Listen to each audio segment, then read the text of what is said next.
Hello, everyone. I'm Christina. And as usual, we have some interesting things to talk about. While we're waiting for everybody to come in, what is even going on? It doesn't even look like I've got a live chat at all. Isn't that crazy? Wow. Like there's nobody here. The live chat isn't even looking like it's working at all. That's so strange. Huh. Oh, wow. That is one of the weirdest things. Well, at least I know one person is here.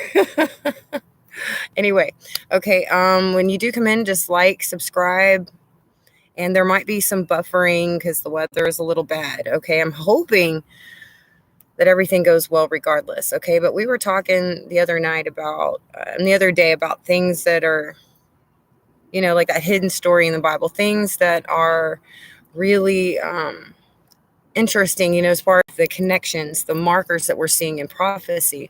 And somebody had made a comment on my last video saying that times and a half time has been used many times, which I did not. I looked, and it had in fact been used 4 times, but it was always in prophecy. Okay, and the passages that quote is in is actually connected. That connects the passages in a very interesting way, but it's all about prophecy. And what it ended up being about was okay, we had, let me check the passages real quick. Daniel 7:25 and then Revelation 13:25, right? Those had to do with the dragon and things like that. And then Revelation 12:14 and Daniel 12:7 had to do with a prince named Michael and a woman. But if you think about Revelation 12, it's connected to a man child and the dragon chasing the woman. And I know everything goes back to 12:14. So again, it looks like a marker. And I don't know if anybody can even hear this. You know why? Because I can't even get the chat to work. That is just the strangest thing ever. All right. And when it comes to Prince Michael, I did find a little bit more. Okay. And it was in Daniel 10. Okay. Let me see. Okay. It's talking about how Daniel's having a vision of the future and he's dreaming of war in the future. And then he says that he was very sick for a while about these visions that he's had because he ate no pleasant bread. It just made him sick to his stomach, all the things that he saw. But at the end of it, in verse 21, it says, "But I will show thee that which is noted in the scripture of truth, and there is none that holdeth with me in things but Michael, your prince." So there it is again. And when you think about the war, right? Whoever, there's going to be two armies: the army of light that has actual people in it fighting against darkness, right? So angels are going to have to be there for these people that are fighting, and there's going to be generals and captains, different chains of command. If any of y'all can hear me, please hit the thumbs up so that I know y'all can at least hear me.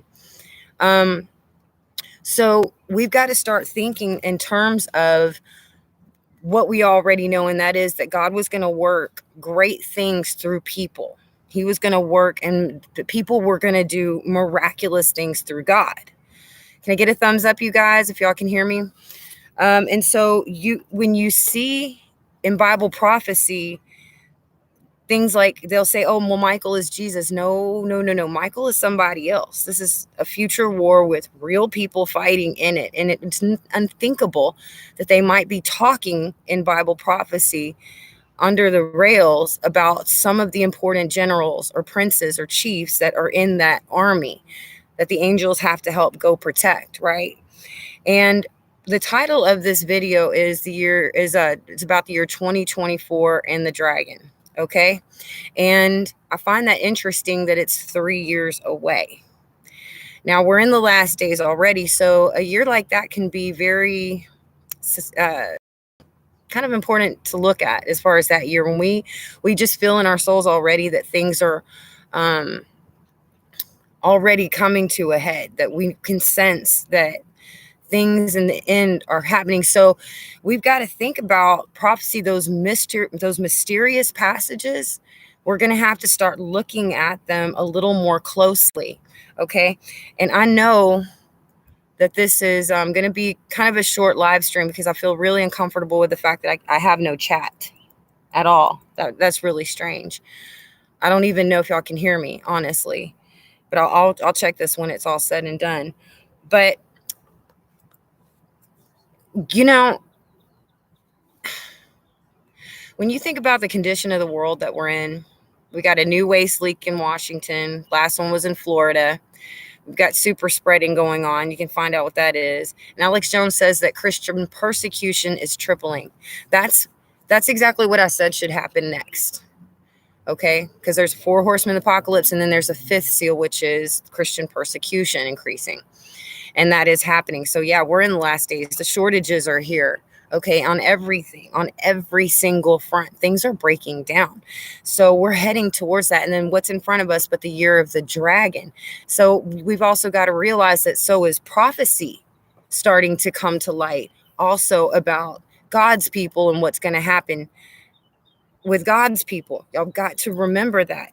And just for an example, okay, I always go back to Revelation 12 because, one, it was supposed to be the key anyway, and that nobody was really going to figure it out. Something was hidden in plain sight. But something has always kind of bothered me about Revelation 12 and everybody's interpretation of it. And again, mine can be wrong. But the way that I see it is this woman has a crown of 12 stars on her head, right? Which people, if they're not using replacement theology, saying that the Christians are now the Jews, if they're not using that, then you would realize, okay, this is about the 12 tribes. But not everybody is from the 12 tribes that's in Israel. So it can't even be just about Israel. And it's from the 12 tribes, if you look in their past, that people like Moses came and Noah. So that's kind of a holy bloodline.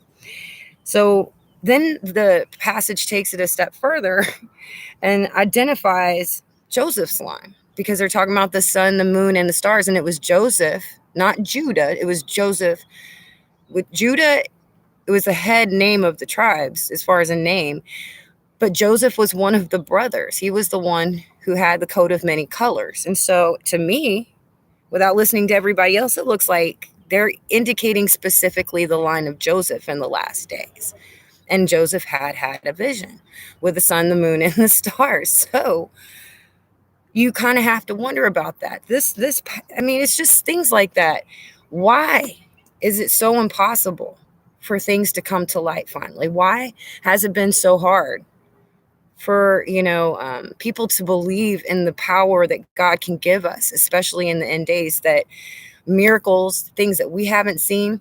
When they're talking about that book coming out of Jerusalem and prophecy, they talk about how it went to the unlearned and not the learned, because the learned would reject it because they already think they know what's going on. So what I'm saying is that in the next few years, I think that we should not just be expecting evil to increase. I think that you should also be watching for an increase in what is happening with God's people. There were supposed to be messengers born in this time. There were supposed to be the people that are going to be in the army of light born in this time.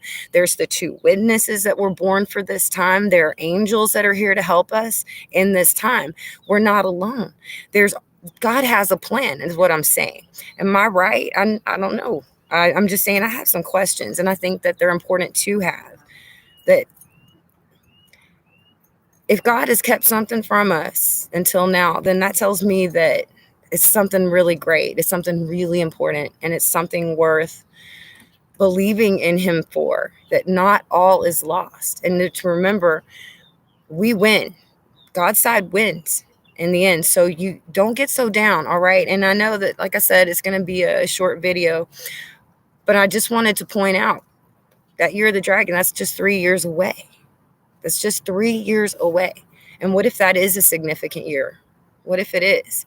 Then you got to think about what is going to happen spiritually between now and then. could be something, it should be something really amazing. And I know not a lot of people listen to my videos right now, but one day, I promise you, people are going to look back on my videos. They're going to, and they'll realize that I did have something to talk to show you. I had something that I was trying to say all of this time. And that there, it just basically is, expect something great in the pipeline from God in the future. This is not what you see now. That's not all of it. All right. I love you guys. And the weather's really, really bad. And I'm sorry about the chat room. I really missed that. But I will talk to you later. Bye.